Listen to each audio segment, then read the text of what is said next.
Bonjour mon frère, ma soeur, j'espère que tu vas bien. Ici ton frère l'Afro-Canadien. Il y a encore une nouvelle qui vient juste de tomber. On dit tolérance de 6 mois sans permis québécois. 2 points. Québec serre la vis aux immigrants au volant. Donc, vous savez que je vous ai dit qu'il y a sur le plan administratif, sur le plan politique, beaucoup de changements, beaucoup de changements complètement par rapport aux immigrants. Et bon, ça peut être avantageux comme désavantageux. Ce serait à vous de juger, ok? Fait qu'on va lire cette nouvelle loi qui est, je pense, qui est sur le point d'être votée ou qui est déjà votée. Je vais découvrir ça ensemble avec vous, en fait.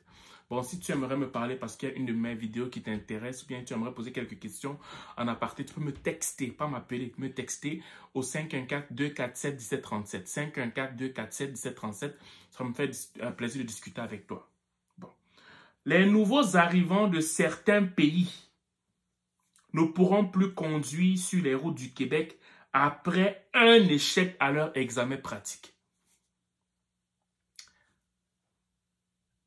Ils sont responsables d'un plus grand nombre d'accidents que le reste de la population, constate le gouvernement qui va serrer les vis. En gros, l'article nous dit que, en fait, ce sont les immigrants qui sont responsables de la majeure partie des accidents qu'on rencontre au Québec. C'est ce que la vie. D'accord ou pas d'accord avec ça, je ne sais pas, mais moi je vous lis ce qui est dit. Ok? Jusqu'ici, un immigrant provenant d'un pays dont le permis de conduire n'est pas reconnu au Québec bénéficiait d'une tolérance de 6 mois pour circuler sur les routes, en attendant de réussir ses examens de conduite. Ok? En cas d'échec, il pouvait toutefois continuer de conduire jusqu'à la fin de cette période. Ça, c'est ce que l'article nous dit. Mais un projet de modification réglementaire viendra mettre un terme à cette tolérance dès le premier échec à un examen pratique. OK? Désormais, il faudra obtenir un permis d'apprenti conducteur qui exige d'être accompagné d'un moniteur d'une école de conduite ou d'un conducteur détenant déjà un permis valide de classe 5 depuis au moins 2 ans. Donc, en gros, ça veut dire que ceux qui vont arriver là, déjà qu'on ne pouvait pas conduire directement, ok, le temps que vous ayez, je pense, pour une période de 6 mois, le permis québécois, mais tu devrais d'abord non seulement passer ton examen de conduite pour avoir un permis de conduite, je pense, apprenti, mais aussi, tu dois être accompagné par quelqu'un qui est un moniteur de conduite ou bien quelqu'un qui a une expérience de conduite d'un permis plein, au moins qui a conduit au moins pendant 2 ans. C'est ça qui est dit, c'est pas moi, c'est ça qui est dit. La mesure entrera en vigueur au début 2025, après la période de 45 jours de consultation réglementaire. On devait s'assurer qu'une personne qui a démontré son inaptitude à la conduite ne puisse prendre le volant sur les routes du Québec et c'est pourquoi on a agi rapidement, explique-t-on au cabinet de la ministre des Transports Geneviève Guilbeault, demandeur d'asile. C'est que l'afflux des nouveaux arrivants, notamment les demandeurs d'asile, a fait bondir le nombre de requêtes de reconnaissance d'expérience pour les permis de conduire à l'étranger. Elles sont passées de 49 919 en 2022 à 85 320 l'an dernier, selon les données du cabinet de Maître Guilbeault. Madame Guilbeault, pour l'année en cours, on s'attend à quelques 120 000 demandes.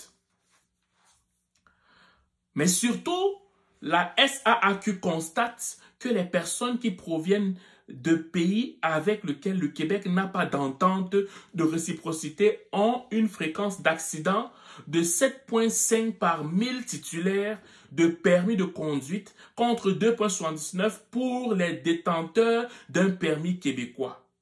Selon le cabinet de Mme Guilbeault, lors de des examens pratiques, les évaluateurs de la SAAQ rapportent que 49% des bénéficiaires d'une tolérance ne font pas leurs angles morts avant un changement de voie.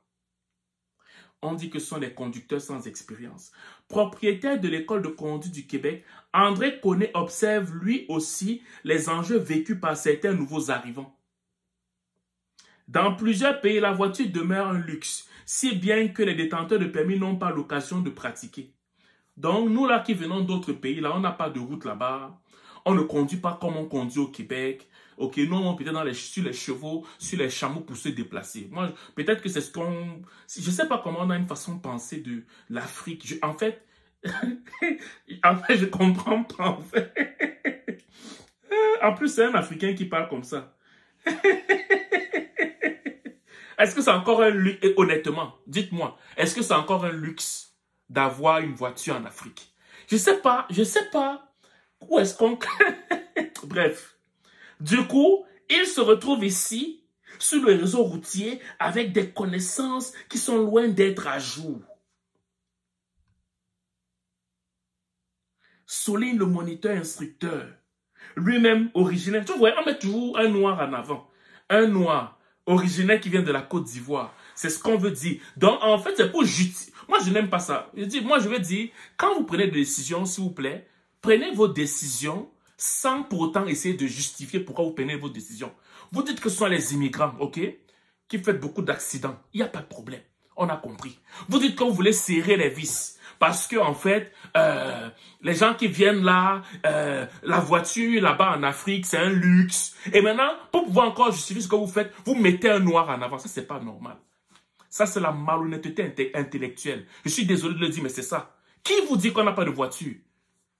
Qui vous dit? Pourquoi vous voulez toujours montrer les pays noirs avec une facette bizarre? Pourquoi vous faites ça? Moi, je ne comprends pas. Bref, on va continuer à lire. Ok, comme il dit, je veux dire, c'est un moniteur ivoirien qui dit ça.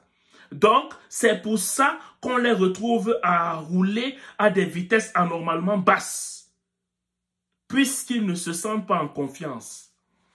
Bon. Maintenant, les autres mesures qui veulent être votées. À plus long terme, le gouvernement Legault envisage d'autres mesures pour mieux encadrer les nouveaux chauffeurs. Le délai de 6 mois pourrait être réduit et on envisage d'exiger un cours de conduite dans une école québécoise. À la SAQ, on ajoute qu'une campagne d'information est en développement pour informer les nouveaux arrivants sur la sécurité routière et les connaissances nécessaires pour se préparer aux examens de compétences. Bon, ça c'est un choix fait par la province du Québec, mais je tiens à rappeler que chez nous en Afrique ou dans les Caraïbes, on a des routes, hein, on a des voitures, hein, je vous assure qu'on ne se déplace pas sur des lions, sur des chameaux. Non, non, je vous dis, on a vraiment des routes. On a vraiment des voitures. C'est sûr que ce n'est pas un luxe pour tout le monde, mais ceux qui se déplacent ici, qui payent leur immigration, qui payent, qui ont de l'expérience, la majeure partie de ceux qui viennent ici ont laissé des voitures chez eux. Et des voitures même que ici, là, on ne peut même pas se permettre de payer. Ça, je peux vous le garantir. Donc, vous ne les enseignez pas dans la conduite. Et quand on regarde même ceux qui conduisent mal au niveau de la route, ce sont les Québécois qui le font. Si vous voulez faire la distinction, ce sont les Québécois qui conduisent beaucoup plus mal, qui font des fois des excès de vitesse. Comment pas regarder ça? Je suis d'accord. Comme monsieur et madame tout le monde qui vient de commencer à conduire doit s'adapter à la façon de conduire, je suis d'accord avec ça. Comme une nouvelle personne aussi qui vient d'apprendre ici au Québec.